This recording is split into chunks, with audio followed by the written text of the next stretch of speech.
بسم اللہ الرحمن الرحیم۔ السلام علیکم ویورز، میں ہوں احسن قریشی ایڈوکیٹ۔ آج کا جو ہمارا لیکچر ہے سی آر پی سی کا، وہ لیکچر نمبر 17 ہے، پارٹ 2۔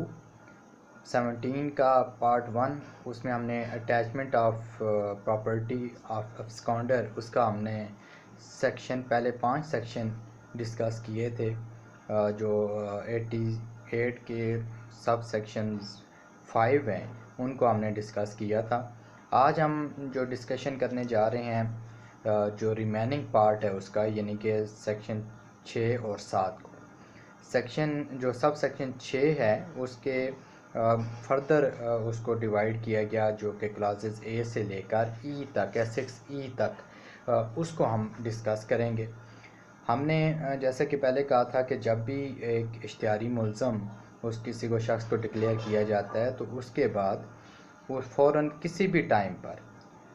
جو متعلقہ جج ہے یا عدالت ہے، وہ اس کی جائیداد چاہے موویبل ہو یا اموویبل ہو، اس کی کرکی، اس کی اٹیچمنٹ کے آرڈر کر سکتی ہے۔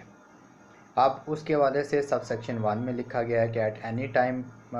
جب پروکلمنیشن جاری ہو جائے، جب وہ ڈکلیئر ہو جائے اشتہاری ملزم، تو اس کے بعد کسی بھی وقت ہو سکتا ہے۔ سب سیکشن 2 کے اندر لکھا گیا ہے کہ وہ ایک آرڈر کرے گا جس کے تحت وہ اتھرائز کرے گا، اس کو اٹیچمنٹ کو اتھرائز کرے گا۔ اس کے بعد جو سب سیکشن 3 ہے اس کے اندر موویبل پراپرٹی کا تذکرہ ہے کہ موویبل پراپرٹی ہوگی تو اس کو 3 طریقوں سے ہے کہ اٹیچمنٹ کی جائے گی، اس پہ ہم نے ڈسکشن کی۔ پھر اس کے بعد اموویبل پراپرٹی کا سب سیکشن 4 کے اندر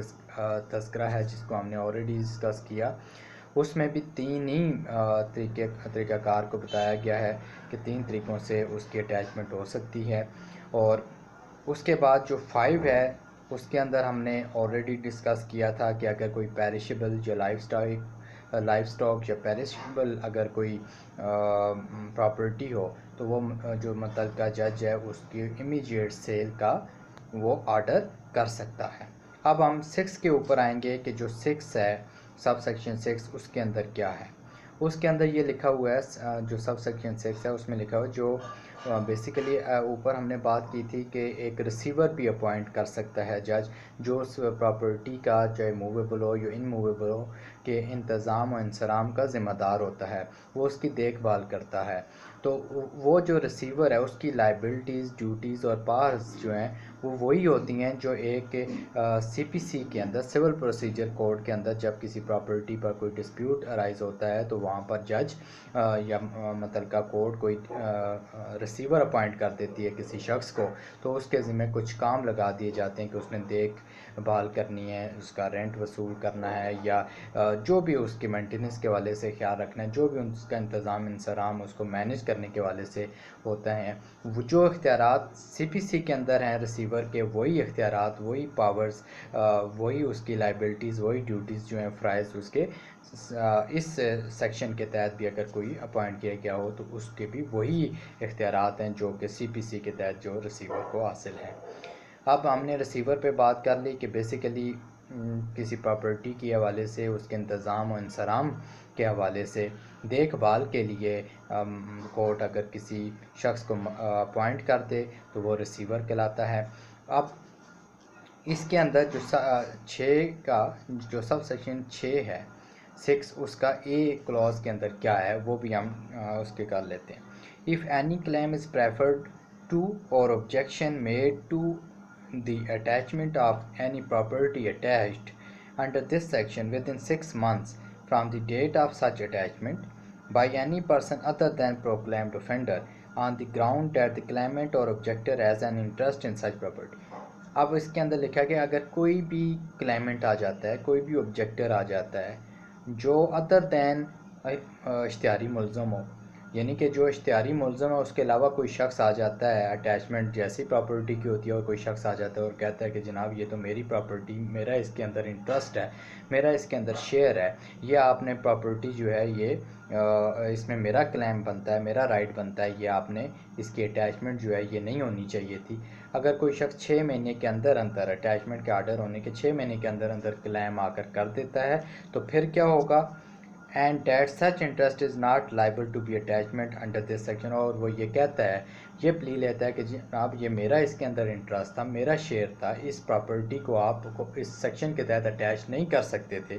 تو پھر کیا ہوگا، دین کلیم اور objection shall be enquired into. وہ جو کلیم جو آبجیکشن ہوگا اس کے حوالے سے انکوائری کی جائے گی. وہ دیکھے گا جج کہ واقعی اس کی بات صحیح ہے، کس حد تک صحیح ہے، وہ ان کو اس کا رائٹ بنتا بھی ہے اس پراپرٹی میں یا نہیں بنتا، وہ اس کو انکوائری کرے گا. اینڈ مے بی الاؤڈ اور disallowed in whole and part. اور اس کا وہ جو کلیم آبجیکشن ہے، کلیم ہے جو آبجیکشن ہے، اس کو ایز اے ہول ریجیکٹ کیا جا سکتا ہے یا اس کے کچھ حصے کو ریجیکٹ کیا جا سکتا ہے اور کچھ حصے کو تسلیم بھی کیا جا سکتا ہے. یہ تو اس کے جو 6A کے اندر لکھا گیا ہے. اب اس کی ایک پرووائزو کلاس ہے، وہ کیا ہے، provided that any claim preferred or objection made within a period allowed by this subsection may in the event of the death of the claimant or objector be continued by. اب جس نے کلیم کیا ایک specified time کے اندر آ گیا، اس نے کلیم کر لیا کلیمنٹ نے کہ جناب اس کے اندر میرا انٹرسٹ ہے، میرا آبجیکشن ہے، اس کو آپ نے اٹیچمنٹ نہیں کر سکتے تھے. اب وہ شخص فوت ہو جاتا ہے تو اس کے بعد اس کے لیگل ہیئرز بھی اس کو کنٹینیو رکھ سکتے ہیں. لیگل ریپرزنٹیٹیو اس شخص کو اس کلیم کو حاصل کرنے کے لیے اس کے حوالے سے اس کو کنٹینیو رکھ سکتے ہیں، اس آبجیکشن کو جو ہے وہ ریز کر سکتے ہیں، اس کو کنٹینیو رکھ سکتے ہیں. یہ پرووائزو کلاس میں لکھا گیا ہے. اب 6B کے اندر ہے کلیمز اور objection under sub section A میں be 6A may be preferred or made in the court by which the order of attachment is issued. اب وہی بات ہے، یہ جو آبجیکشن ہوگا یا کلیم ہوگا کسی بھی شخص کا، وہ اسی عدالت کے سامنے فائل کرے گا نا جس نے آلریڈی یہ اٹیچمنٹ کا آرڈر کیا، اسی کے سامنے وہ فائل کرے گا. if claim or objection is in respect of property attached under an order endorsed by the session judge in accordance with the provision of subsection 2 in the court of such magistrate. کسی بھی صورت میں چاہے وہ attachment کا order ہوا اس جج نے، تو جب بھی وہ کلیم فائل کرے گا، آبجیکشن فائل کرے گا، تو اسی جج کے سامنے کرے گا جس نے اس کے آرڈر کیے تھے. اب 6C کے اندر کیا ہے،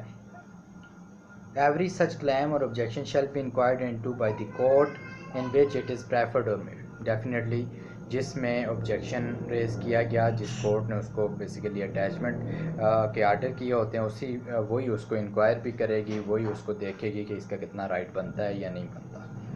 اب 6D کے اندر کیا ہے، any person whose claim or objection has been disallowed in whole or in any part by an order under subsection may within a period of 1 year from the date of such order institute a suit to establish the right which he claims in respect of the property in dispute. اب بات یہ ہے، ایک شخص نے ایک climate تھا، اس نے آبجیکشن ریز کیا کہ یہ پراپرٹی اٹیچ نہیں کر سکتے تھے، اس کے اندر میرا رائٹ ہے، اس کے اندر میرا رائٹ موجود ہے، ایگزسٹ کرتا ہے، اور یہ جو اٹیچمنٹ ہے یہ غلط ہے. اب اس کا یہ کلیم ہے، چاہے پورے کا پورا ریجیکٹ ہو گیا یا کسی حد تک اس کو ریجیکٹ کیا گیا ہے، تو اس آرڈر کے خلاف وہ 1 سال کے اندر اس آرڈر جو ریجیکشن کا جو آرڈر ہوگا، اس کا کلیم کے ریجیکشن کا آرڈر، اس کے آرڈر کے بعد 1 سال کے اندر سول سوٹ میں وہ ڈکلیریٹری سوٹ فائل کر سکتا ہے، وہاں اپنا رائٹ وہ اسٹیبلش کر سکتا ہے تھرو فائلنگ دی ڈکلیریٹری سوٹ. یہ جو ہے اس کے اندر 6D کے اندر لکھا گیا ہے. اور but subject to the result of such suit if any the order shall be concluded. اس کے بعد جو بھی آرڈر ہوتا ہے وہ کنکلوسیو ہوگا، جو اس نے ڈیسائیڈ کر لیا سول سوٹ نے تو وہ کنکلوسیو ہی تصور کیا جائے گا. 6C کے بعد وہ کہتے ہیں if the proclaimed person appears within time specified in the proclamation the court shall make. جو ٹائم ہے اس کے بعد وہ 6C میں کہتا ہے کہ جو ایک ٹائم مقرر کیا گیا اس ٹائم کے اندر اگر وہ پروکلیمڈ اوفینڈر جو ہے وہ اپیئر ہو جاتا ہے تو پھر اس کی پراپرٹی کے ریلیز کرنے کے آرڈر کر دیے جائیں گے. یہ 6C کے اندر لکھا گیا ہے. اب 7 جو ہے جو لاسٹ سیکشن ہے اس کا sub section, if the proclaimed offender does not appear within the time specified in the proclamation the property under attachment shall be at the disposal of the provincial government. اب وہ specified time کے اندر وہ appear نہ ہوا court میں تو پھر جو اس کی پراپرٹی ہوتی ہے وہ چونکہ صوبائی گورنمنٹ کی ڈسپوزل پر ہوتی ہے، اس کی مرضی پر ہوتی ہے، اس کی صوابدید پر ہوتی ہے کہ وہ اس کے ساتھ کیا کرے، اس کو سیل آؤٹ کرنا ہے ڈیفینیٹلی، مگر but it shall not be sold until the expiration of 6 months from the date of attachment. اب اٹیچمنٹ کا آرڈر ہونے کے 6 ماہ تک تو اس کو کسی صورت سیل نہیں کر سکتی. اس کے بعد اگر وہ نہیں ہوتا تو پھر وہ سیل کر سکتی ہے, سیل پروسیڈنگز کر سکتی ہیں, سیل اس کو کیا جا سکتا ہے. اور objection and until any claim preferred or objection made under this subsection has been disposed of under that subsection. اب اگر اسی 6 مہینے کے اندر کوئی آ جاتا ہے کلیمنٹ, اس نے آ کر کوئی objection کر دیا, کوئی کلیم کر دیا, تو جب تک اس کا فیصلہ نہیں ہوتا اس وقت تک بھی اس کو سیل نہیں کیا جائے گا. البتہ اس کے اندر بھی ایک ایکسیپشن کہہ لیں کہ اگر کوئی پراپرٹی ایسی ہے جو پیرشیبل ہے, جو نیچرل ڈکے, جو جلدی خراب ہونے والی ہے, تو پھر جو کورٹ ہے وہ اونر کی بینیفٹ کی خاطر جو ہے اس کو سیل کرنے کے آرڈر کر سکتی ہے, جو وہ مناسب سمجھے اس کے مطابق وہ اس کو آرڈر کر سکتی ہے کہ اس کو سیل آؤٹ کیا جائے. چونکہ یہ پیرشیبل ہے, یہ خراب ہو سکتی ہے, تو اس لیے وہ اس کو آرڈر بھی کر سکتے ہیں. سو ویوز, یہ آج کا جو پارٹ 2 تھا اٹیچمنٹ آف پراپرٹی کے حوالے سے